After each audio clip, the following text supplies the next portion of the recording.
Starting today, we're moving in with my parents. It's not a big deal because they're my own parents, right? But my husband surprised me with this idea out of nowhere. I was so shocked and close to tears, I couldn't believe what he was saying. Just a few days after my father's funeral, my husband decided we should move out of our home. It was a shock because my emotions were still raw from saying goodbye to Dad.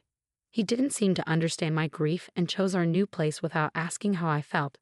Surprisingly, it was a villa my father had left me. When we got there, my in-laws had already moved in. I'm Victoria, 29 years old, a product designer with my own successful business. Matthew and I have been married for 5 years.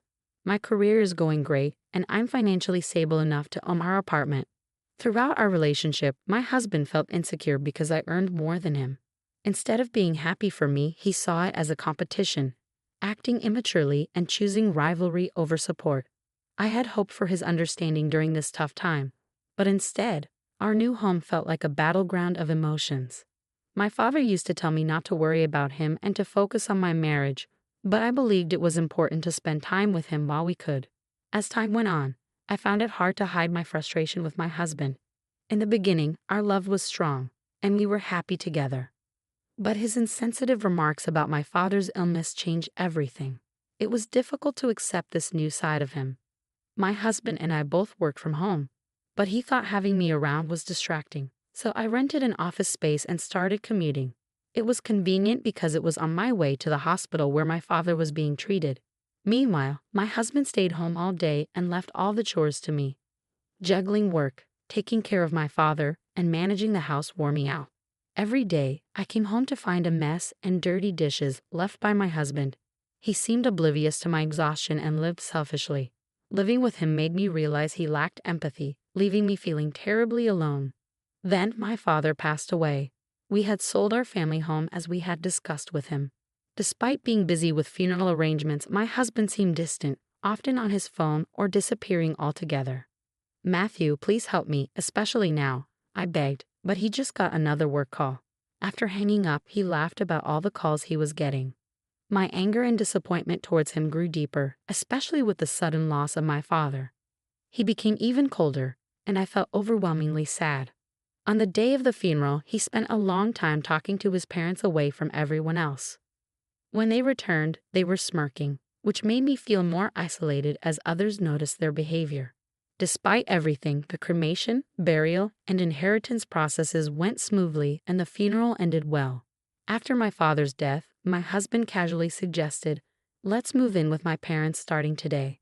They're my parents, so it should be fine, right? If you don't agree, maybe we should think about divorce," he said with a laugh. But I couldn't stay calm after such an unreasonable proposal, especially while grieving. "How can we live there? We don't have any extra rooms in this apartment, do we?" I questioned. Actually, one room in our apartment served as an office and storage for my husband's work stuff. Since we didn't have kids, he used it freely. "We have that villa you inherited," he replied, smiling. I was shocked. Even though we had sold our family home, the villa held special memories for both my father and me. It was a place I wanted to keep as a tribute to him. But my husband didn't seem to care about my feelings and kept pushing for his own way. Living in that villa would be really tough for me. I tried to explain, but he didn't seem to listen. His parents had already ended their lease and decided to move into the villa. It seemed they had planned this during my father's funeral. Attracted by its space and peaceful location, their move was already in progress, and I felt like any objections I had would be pointless. Every time I tried to talk about my feelings, my husband would get annoyed. "You're always thinking about yourself. You've been away from home so much because of your father's illness and those sudden emergencies. Do you realize how much I've had to put up with because of your obsession with your father?" His words were harsh and unsympathetic, making my world even darker. "Now that your father has passed, you should listen to me," he went on. "It took him a whole year to die, which was way too long." His cold, heartless comments left me reeling. I didn't want to believe that this was who my husband truly was, but it was becoming painfully clear. He had little regard for my father or me. I remembered the pain on my father's face as he lay in the hospital bed. He would never have wanted me to abandon his memory just to obey my husband's insensitive demands. My husband's lack of empathy was crushing, and I felt more and more alone in my grief. and in my battle to honor my father's legacy. In that moment, any love I had for my husband vanished. My heart ached as I considered his apparent excitement about gaining the villa while I was supposed to be grieving for my father. Despite the storm of emotions inside me, I kept my composure and cautioned him, "You may think living in the villa is a good idea now, but you might regret it later." He seemed determined, so reluctantly I agreed to his plan. Taking only a few essentials, I left our home. My husband looked puzzled by my sparse belongings, but I simply told him, "I'll get the rest later." Honestly, I had no desire to say another word to him. It hurt to face my in-laws, who seemed to have eagerly awaited my father's death and were now moving into the villa with enthusiasm. I followed my husband in silence. The one thing I couldn't bear was the thought of my beloved place being subject to his whims. The villa, a single-family home near the sea, sat in an average neighborhood but was still conveniently close to the city center. Its land held great value. Stepping out of the station, memories of my childhood flooded back. My mother was alive then, and I remembered my father carrying me home on his back after I fell asleep on the train. Arriving at the villa, I found my in-laws already inside. Suspicion crept in. It seemed my husband had secretly given them a key without telling me. This realization made me even more uneasy. The fact that my in-laws had planned their move without consulting anyone only added to my distrust. As I looked around, as I watched my in-laws, I could see the excitement in their eyes as they imagined their new life in our family home, the villa. It was filled with sturdy furniture carefully chosen by my father, with eclectic European-style furnishings likely picked out by my mother, each piece holding sentimental value. Yet, they seemed oblivious to the true beauty of the villa. "Isn't it perfect? Goodbye cramped apartment living. We're blessed to call this place home now," they exclaimed. The view from the second floor was truly breathtaking. It reminded me of my father's quiet pride in this special place, a stark contrast to my in-laws' insensitive excitement.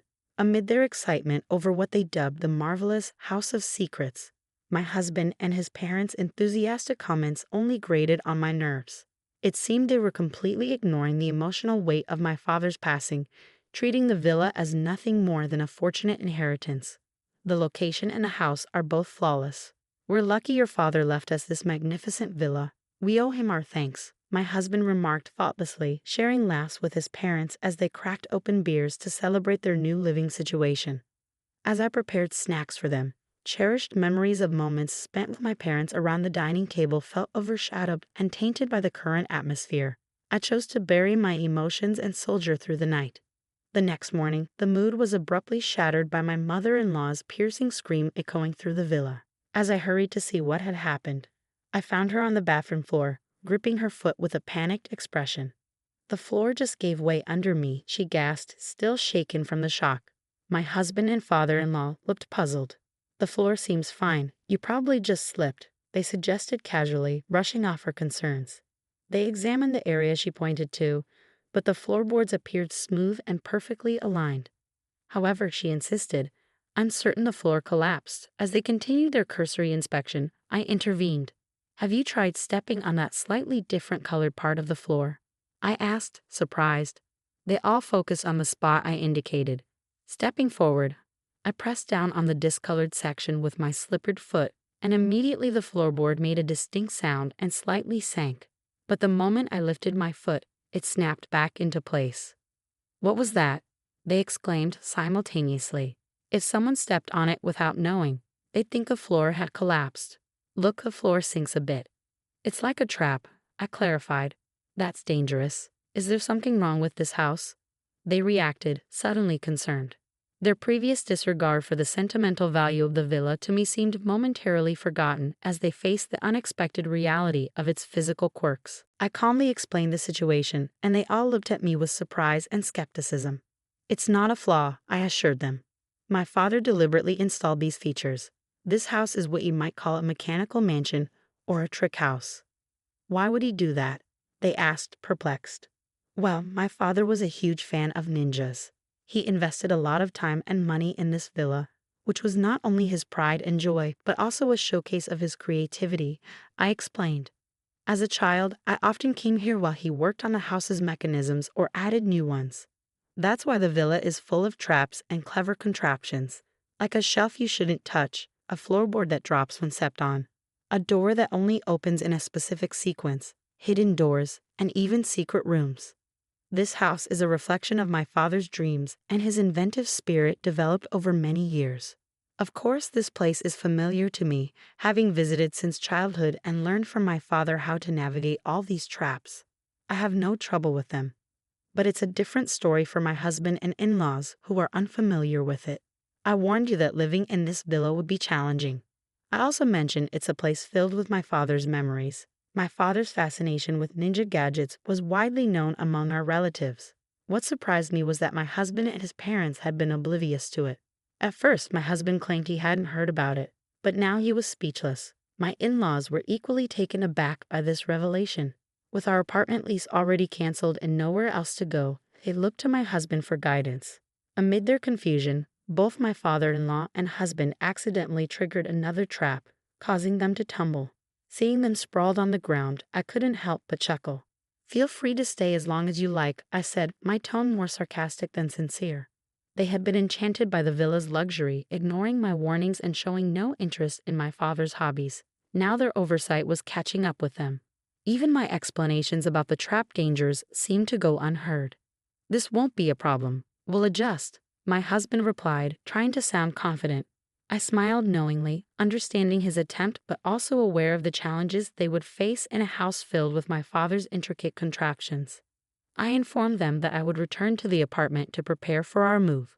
However, my real intention was to stay behind. I needed some time alone to go through my father's belongings, finding comfort in the quiet. It gave me the space to gradually regain a sense of optimism and start envisioning my future. In just 2 days, my husband and in-laws had had enough of life in the villa. Meanwhile, my father's villa had become a minor attraction in the neighborhood. It was regularly featured in local newsletters as the trick mansion nestled in the residential area. Whenever the villa was occupied, curious locals and visitors, drawn by its reputation, would come to see the famous house. I remembered times when strangers toured the villa and local children played around it, bringing energy and liveliness to the place. My father had listed both the villa's and our former home's phone numbers in the newsletters. But now that the family home's number was inactive, any inquiries would be redirected to the villa's number. Thanks to my upbringing, I was fluent in foreign languages, which made it easy for me to handle calls from international visitors. However, my husband and in-laws struggled with this. They couldn't understand foreign languages and were already overwhelmed by the challenging lifestyle of navigating the house's many traps. Exhausted, sleep-deprived, and overwhelmed by the constant stream of unexpected visitors and challenging phone calls, they stumbled back to the apartment. "Why don't we all just live in this apartment together? Consider it," they suggested, desperate to escape the villa. They had eagerly anticipated inheriting the villa after my father's passing. But ironically, they couldn't handle living there for even 2 days. Instead of offering them tea, I handed my husband the divorce papers already filled out and stamped. "There's no way we can live together. If you understand, please leave quickly," I explained with a heavy sigh. I couldn't forgive him for his insensitivity and the way he had dismissed my feelings without discussion or explanation. He had unilaterally decided we would live with his parents. He had never shared household responsibilities with me before and had comfortably left them all to me. During our time at the villa, I felt trapped and overwhelmed, yet he seemed completely indifferent to my struggles. Facing my husband and his parents in our apartment, I realized I couldn't continue living with someone so self-centered. His actions had spoken louder than any promises he could make. "What's going on? You used to love me, right?" he asked, puzzled by my cold demeanor.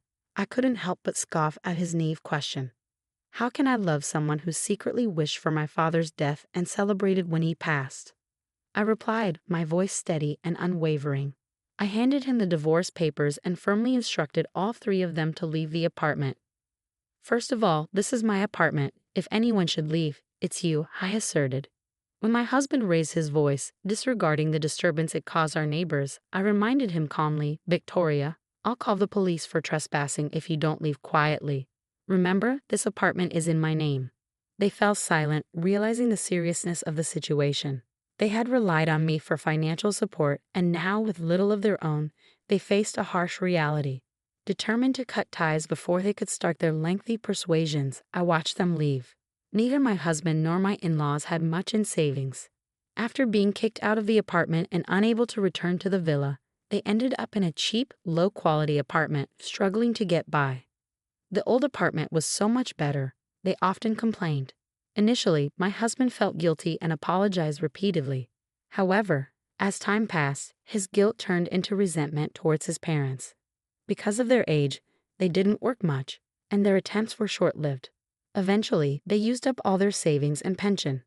The constant arguments drove a wedge between them as a family. The thin walls of their new apartment barely contained their daily disagreements. Even when they received noise complaints, they refused to apologize. Instead, they responded with hostility, making themselves unpopular with the neighbors. It seemed inevitable, but they would have to find another place to live soon. My husband, who had once enjoyed the convenience of working from home, now found himself in a cramped space with no proper workspace. This severely impacted his ability to focus, and as a result, his reputation and sales suffered. He struggled to make ends meet with a late-night job at a convenience store and was considering taking on multiple part-time jobs just to get by. In moments of clarity, my in-laws realized that letting their son make decisions for them had been their biggest mistake. During their frequent arguments, they blamed the villa's traps and each other. "If you had been more responsible, we wouldn't be in this mess," they would argue, pointing fingers but never acknowledging their own roles in their downfall. After the divorce, my career as a product designer took a significant leap forward.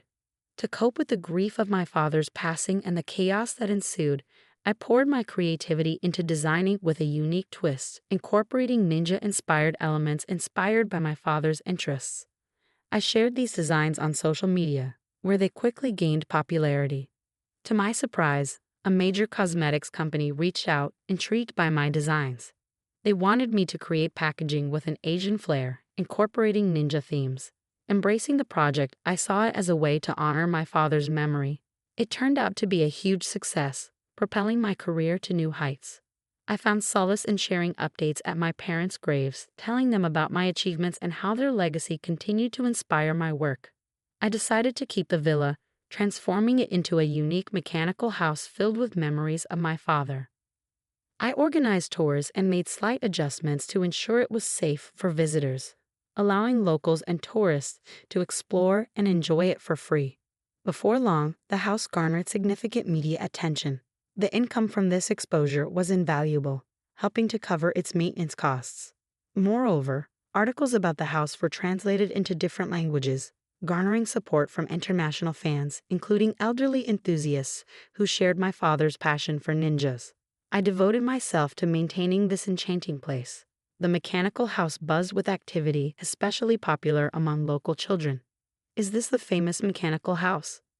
Where are the tricks? Show us," they'd eagerly inquire. With the help of local volunteers, we ensured everyone could play safely. Foreign tourists, in particular, were captivated by features like the hidden floorboard and secret doors. While losing my father and the upheaval of inheriting the villa led to my divorce, the gains have outweighed the losses. The villa has evolved into a treasure trove of memories that I now share with loved ones and visitors alike. It has also sparked a personal transformation, propelling me forward with renewed